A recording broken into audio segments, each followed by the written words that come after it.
Our mission story this week is called A Real Missionary. Rorive moved into a new home in the city with his parents and brothers and sisters, but they had a major problem. There were no other Seventh-day Adventists in the city. Can you imagine that? There was a church, however, but it had been closed for so many years and because no one worshipped there. The building was old and falling apart. Father called Rorive and the rest of the family to repair the church. We will worship God on Sabbaths in the church, even if we are the only Adventists in the city, Father said. The family worked hard to repair the church, and soon they worshipped there every Sabbath, every Wednesday for prayer meeting, and every Friday for sundown worship. At school, Rorive made new friends. He loved Jesus so much, and he talked about Jesus to them. A new friend, Glenn,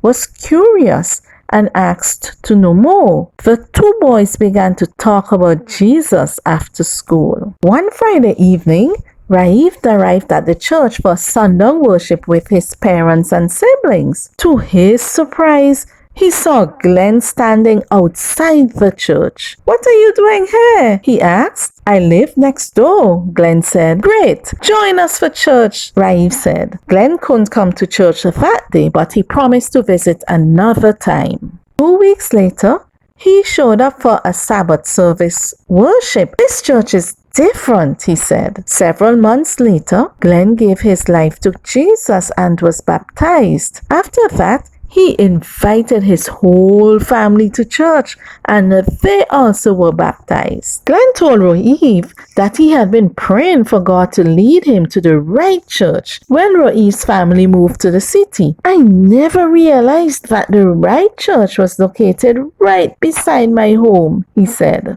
Rorive was so happy that Glenn and his family had given their hearts to Jesus. As time passed, more and more people worshipped in the church on Sabbath. Rorive grew up and he moved to Gabon, the capital, to a university. He made new friends and became active in his church in the city. But he noticed that the church was located in a bad neighborhood. Many young people his age did bad things like stealing and taking drugs, etc. Some were thieves and they broke into the church several times. One day, Rorive wondered, can God change these people? He doubted it and thought, no, they are lost. But can you imagine, boys and girls?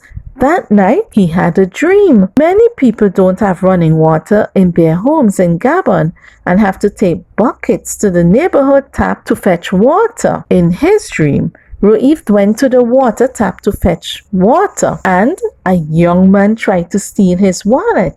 The man slid his hand into Rorive's pocket, but his pocket came out empty. The thief was surprised to find his hand empty and Rorive smiled at him. "Silver and gold I do not have, but what I do have I give you," he said. Then he told the young man about Jesus. When Rorive woke up, he knew that God had answered his question. He must share Jesus with all the bad people who lived near the church. When his church organized crusade, a short time later, he invited all the bad people to come to the program. 6 young people whom he invited were baptized. Rorive is thrilled that God had used him to lead people to baptism. He has an important question to ask everyone who goes to church on Sabbath. If God used me, why couldn't he use you? He said. Part of this week's 13th Sabbath offering will help to build a Seventh-day Adventist high school in Gabon. So, boys and girls, thank you for helping young people learn about Jesus in school.